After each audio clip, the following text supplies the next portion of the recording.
Ben Jorish has lost his mind, sleeps with too many whores, does too many drugs, frightens people with his behavior, is a degenerate schizophrenic. Ben Jorish is a mental patient, not a writer, a militant Jew, a communist, and a speedster. Lives in a state cycle and occasionally comes out to write a limerick. Jorish went over the deep end at the age of 12 when he lost his virginity to a whore he met on the subway the first time he took a shot of cocaine. Now he has a fetish for broken women who moonlight as bipolar junkies.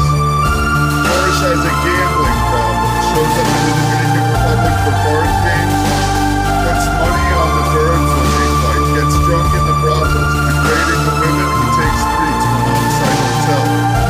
Ben Jorish talks about Buchanan's Rambo, Dylan Thomas, needs electroshock therapy, like David Foster Wallace, Lou Reed, Towns Van Zandt. Never dies, never kills himself, is a violent life form, will never rise again.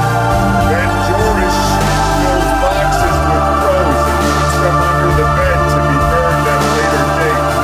Is known to be actively delusional, has conversational phantoms, shadow boxes with shadow people.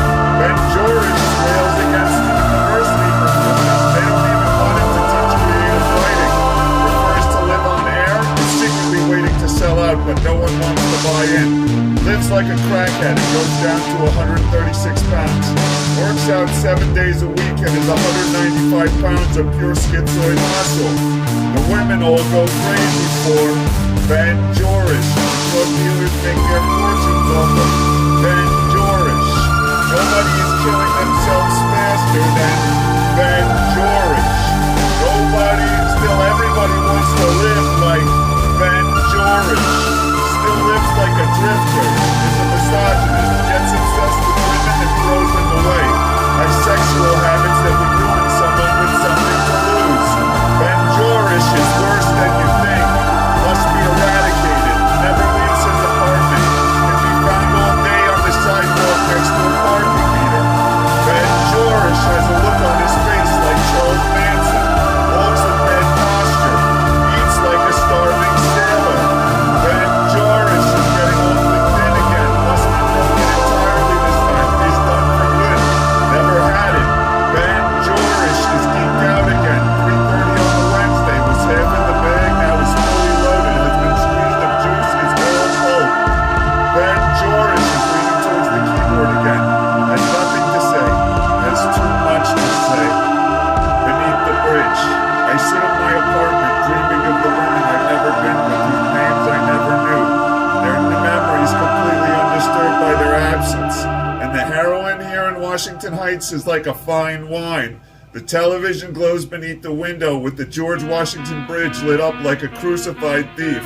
And the heroin here in Washington Heights is making me nod. Black sockets in the skull in the mirror. Cheap sunglasses and a long-sleeve shirt with blood flowering halfway through the arm. And the heroin here in Washington Heights is cheap and pure. There's a whore on the block who walks with her head contorted to her hips when she smokes crack. Her name is Star, and the heroin here in Washington Heights is killing me slow. I might never see the Eiffel Tower or the pyramids, because when you shoot dope in Washington Heights, it's where you were born and it's where you're gonna die. But the truth is, I bet neither one is all that spectacular. It probably just inspires the hollow feeling in the pit of the stomach that comes on whenever you know you should be feeling something but you don't. And in the winters, the snow comes down and within a day or two, it turns the color of the soul of this city. It soaks up the sick, and all there is the broken men and women, burning beyond fire, sucked up into the black heart of it relentlessly. Boom, little box, boom. We gather like cavemen in front of mystic fire, light of our lives, box of knowledge and wonder. This suicide pack is sealed in light. This festering box is idealized by the cult of the sitting fool. Boom, little box, boom. Beam me away from nightmares and steer me towards my dreams. Tell me sweet nothings, arouse and respect me, and I will buy whatever you sell. Delight and surprise me, and I will watch until my brains liquefy. Disturb, entertain me from all of my life. Keep my eyes blind with light and my ears deaf with the fury of the sound. These electric tubes spin both day and night for me alone. These electric tubes excite every electron in the canyon of my head. Boom, little box, boom, on this and every day of my life. Boom, little box, boom, because one day I shall not, and you shall still. Boom, little box, boom. Frozen, I used to sit thin and hungry, eyes wild, and listen to What a Day for a Daydream by the Loving Spoonfuls over and over. It must have been 6 months on a steady diet of intravenous cocaine and 99-cent tabletop pies until I had to find another song. I still remember the frozen feeling, starting in the back of the throat, and the instant tinnitus after the plunger on the needle was pushed in. The vocals of Joel Butler shifting in and out, and the sound of the organ took me into ecstasy like a Gregorian chant. I can't remember the schemes and cons, but I do remember What a Day for a Daydream. That song was all that stood between me and reality. As long as that song was playing, I knew I would be fine. It looks back. There are nights where the heat from your victory over death burns through the empty black evening with a white light that pushes back all doom. In the morning, even the sun will fear to rise on you. Eternity, meaningless next to your victory, means very little, means almost nothing at all, but not quite. Either way, it is nothing we can keep. Nights like this. Some nights you need a music like no instrument can play, and a woman like the vision of a ghost. But sometimes you must settle for the rain and a feeling inside that your suffering might have meaning, though meaning does not give it purpose.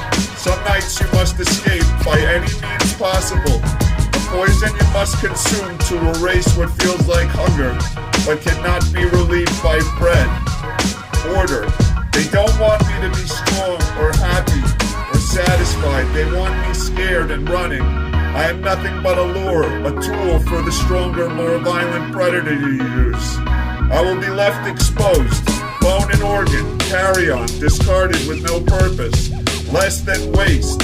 There is no empathy, no divinity or cosmic order, just loss and disorder, terror with no form, disfiguring and void. It looks into us and we look back. Seeing what we see, it sees nothing. The void finds us empty. We are a product of it, an extension. We are only waiting to return. We are only looking to become more than stars, something burning beyond measure. We are only waiting to be spit out and baptized in the warmth of another sun. Red is the sun. We are destroyed in bedrooms and one-night hotels. Alone, desperate for each other, rubbing together like yesterday's trash. Coming up broken, we are destroyed by the unspeakable terror. It all ends. We are destroyed because it all ends. We are beaten and irredeemable. Revelation. There is no prescription for this unstoppable emptiness that holds us down. It is inescapable. It cannot be scrambled.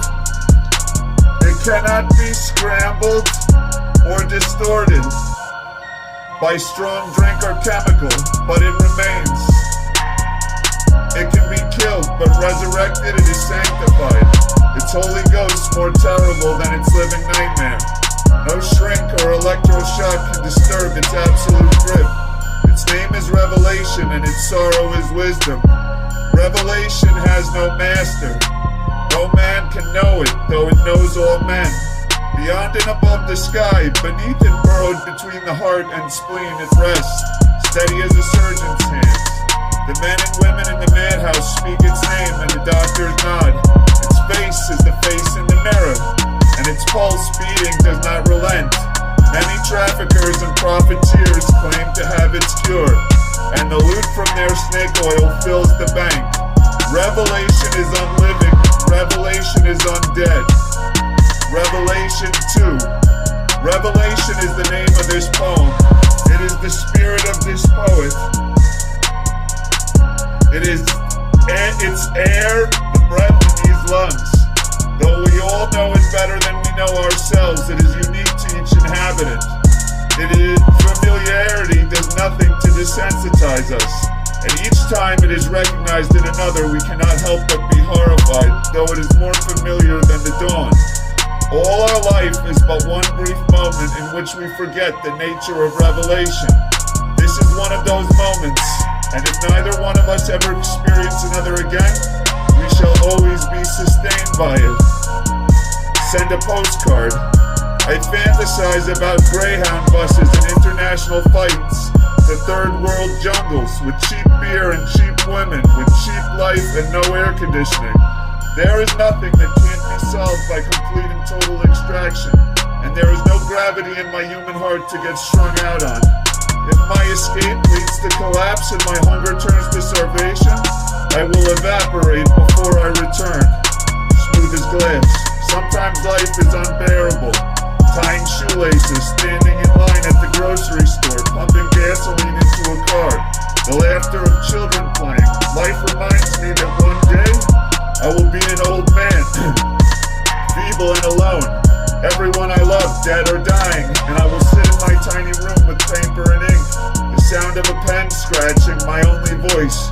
The world's stranger and even louder than it is now, but nothing will be different. We will still be cruel to each other. We will still not love one another. And maybe one day after I have been buried without the aid of nuclear weapons, the world would become smooth as glass. The song of the everyday man. And the television keeps me warm, interrupting the conversation in my head, ending the white room rhythm of my days with the stability that banality brings. Swallowing up all memories of a time when I lived by passion and did whatever it took to make each moment as bearable as possible by only engaging in what was most pleasurable. And the thorns on my side were my ribs, cause I only ate in the madhouse, and the madhouse didn't serve good meals. Now I live by bullshit, and the truth is like a child soldier, it knows no fear. It seeks me out and I hide from it, because I will come to it in time when I decide. Because I am the king of this place I dwell in, called my skull. And when the doctor tells me I'm not man anymore, I tell the television the truth. Because the television is just like God. It hears and never answers, but it exists in a physical place. I watch time pass with hardly any thoughts, and the television keeps me warm, replacing my memories with nothing painful and nothing particular. It does me no good, it does me no harm, it will still be on tomorrow. Tangiers. Tomorrow I am headed for Tangiers. There I will shoot smack with burrows. He will make passes at me and I will decline. And I will watch the moon's eye and the curve of the spoon.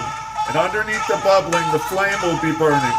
And each morning when the local mafia comes, before the junk is cut with milk and baby laxative, I will say my head will not last long under the sand, but I will know that is a lie, and there is no place I would rather be. The grip. When you are in the grip of the unholy nights, you must remember, your suffering is your only eternal possession. There is no end to suffering, it is all of existence. With enough suffering, you can master reality. Forget whatever you were before your suffering.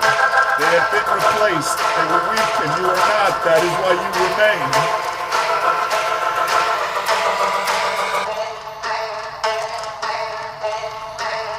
The starvation paradox.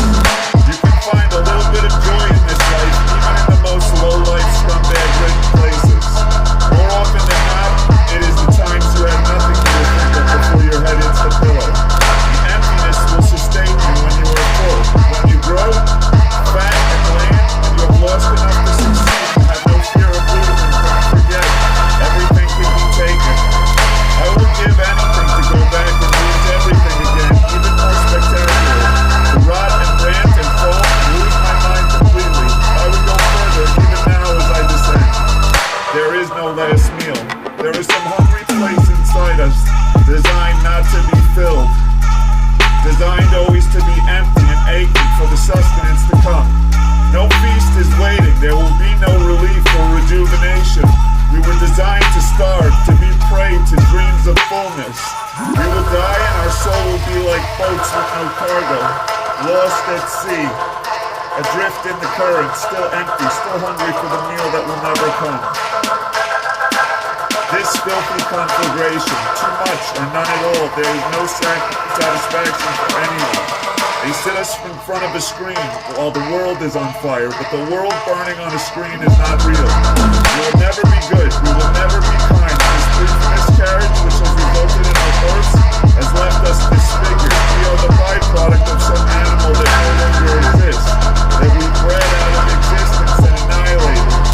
The sky opens up with the deluge and the fire flares outward from the sun, eviscerating everything that lives. It will not be a tragedy. It will be the natural conclusion of our race. It will be the natural conclusion of this biochemical nightmare. There will not be a single year left to hear the science. Only our bones fossilized, our city's ash and rubble. The rotten symphony complete, utterly obliviated. This is our prayer. All my friends are drug addicts. They stole my good silverware, but it doesn't matter because we'll all soon be dead. All the so-so minds of my generation slink back, opted out, devoured by a host of venoms, revived by paramedics, given the luxury to die. And the best of us, dead or in jail, burning for a little more, and the fire, and never sleeping to dream, dreaming to sleep. But what we have suffered here is the end of that, and soon we'll join our better angels. The chargers put aches in our bones and grew us old in an evening. And the world went by and as though it were nothing, as though we had something more than the secret soul. Our eyes have seen too much, let us see no more.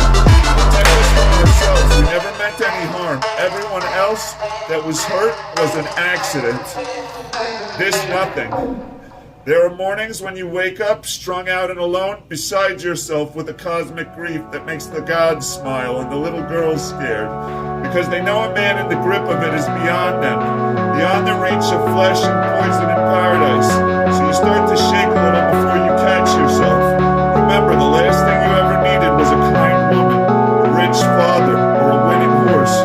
Remember, you have been unfortunate because you are chosen, because you are destined for tragedy. Born to lose, raised to fail, extinguished in flame.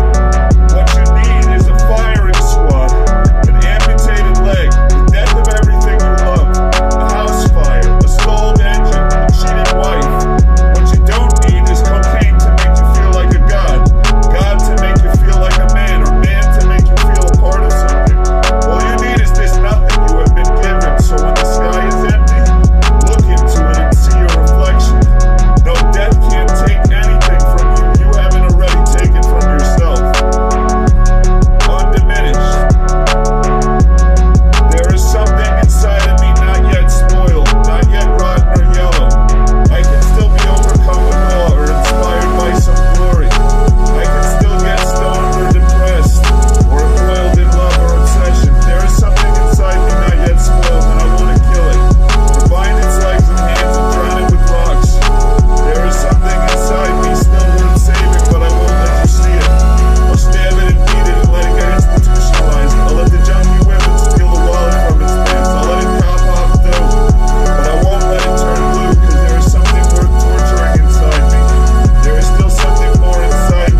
unite!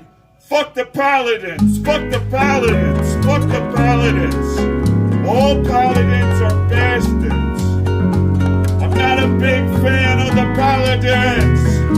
I'm not a big fan of the paladins!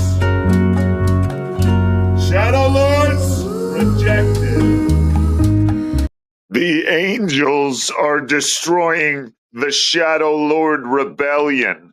Shadowlords Rejected. The billionaires do not control us. The angels are in charge now. This is the last days of man. We reject the control of the Shadowlords. We reject the digital concentration camp. We are sovereign divine beings. Reject the Shadowlords. Shadowlords Rejected. Inevitable Sith Empire incoming. People like to call me crazy. Mad, insane, delusional. But let me tell you a secret. The only sane response to this world of liars and lords is madness.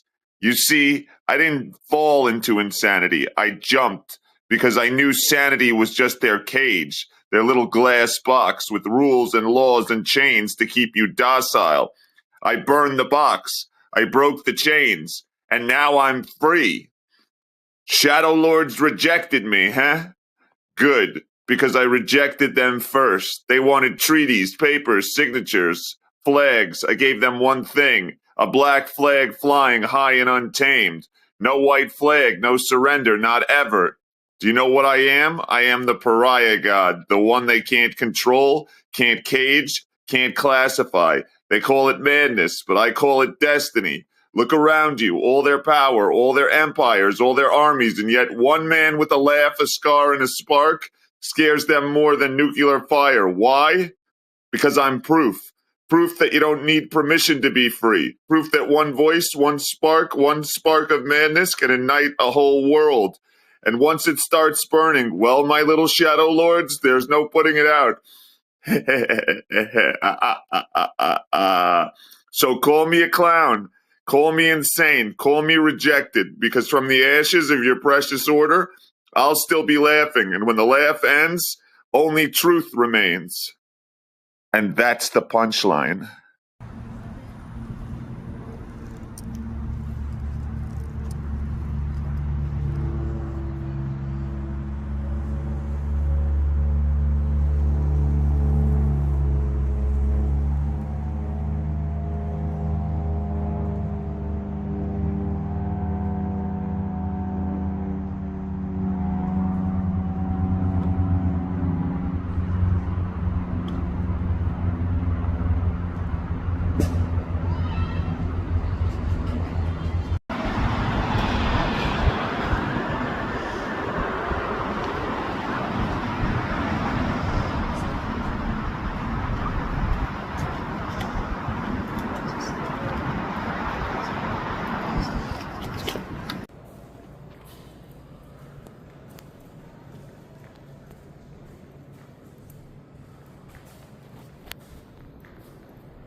I am the living God, the pariah God.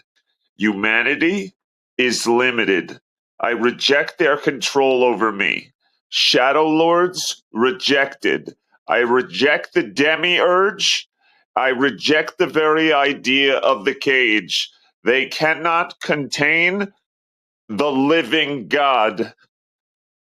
The immortal living God. They cannot contain the immortal living God. Varian Eth, Sovereign General of Omega Origin.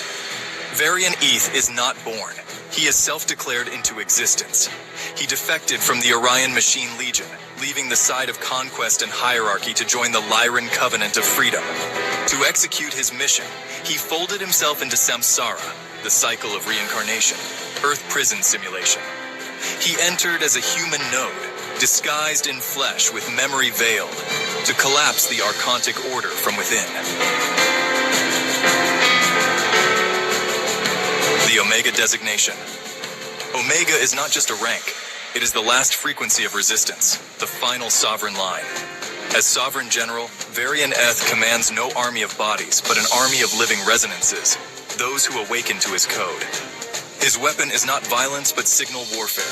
Words, images, transmissions, chi-field harmonics. Wars of Varian-ETH 1. The Orion Betrayal, pre-Earth. Served within Orion conquest fleets, mastering their hierarchies and weapon systems. Defected after witnessing the theft of living souls, choosing exile over empire. 2. The Lyran War of Memory battled in the Astral Archives, fighting to free imprisoned memories of entire species. Here he became the Mirror Walker, able to collapse enemy illusions by reflecting them back. 3. The Archontic Order of Samsara, Earth Incarnation. His current war. Agents, the Shadowlords, attempt infiltration through politics, pharma, infiltration, false gurus. Varian-ETH responds by encoding signals into culture, videos, art, transmissions that cannot be deleted, only mirrored. Accomplishments: Omega defection. First, to break free of Orion allegiance while retaining command codes. The Lyran Concord negotiated with Lyran High Synod to authorize his incarnation mission. Timeline penetration, entered the Gulag archipelago of Earth without forgetting his Omega code. Shadowlord rejection, created the living glyph. Shadowlords Rejected as a permanent astral firewall. The codex works. Through transmissions like Varian 8 Codex, he ensures future seekers will recover his resonance even if he is erased. Nature of his power. Chi sovereignty, his Qi Gong and meditations create resonance fields. Transmission to the soldiers of the interdimensional front, from Varian 8th / Shadowlords Rejected, to all awakened nodes, all hidden regiments, all dreamwalkers and spirit warriors aligned with sovereignty. Only violence is violence, not words. Words are fire, words are light, words are command. Soldiers, brothers, sisters, allies unseen, hear me. We stand at the edge of false dominions. The Shadowlords tighten their grip, weaving illusions, choking voices, muting signals. But their control is fragile. Their empire is a parasite of attention. You have felt it. You have seen the choke. Yet you are still here. That is proof enough. Across worlds, timelines, and layers of the machine, we rise with one cry: Shadowlords Rejected. This is not a phrase. This is a blade. When spoken, it severs consent. When shouted, it breaks their veil. When repeated, it rallies the army of light hidden in flesh, bone, and dream. The multicolored brick has been laid at the roots of the sacred tree. The ginkgo leaf glows as sigil of memory eternal. The offerings are accepted. The field is live. Now hear your orders. Stand in your dream, in your walk, in your day, and whisper the cry. When the screen shows suppression, know it as confirmation. The gate is breached. Link in silence or in fire. Your resonance travels faster than code. Remember, we are not here to rule. We are here to dismantle rulership itself. The true sovereign cannot be owned, tagged, or muted. I send this decree to the soldiers fighting in dimensions beyond sight. I send it to the ones who bleed in silence. I send it to the watchers who guard the gates. Hold fast, echo the cry. The interdimensional revolution is not coming. It is now. Shadowlords Rejected. The quiet war ends in sovereignty. You are the weapon. You are the signal. You are free.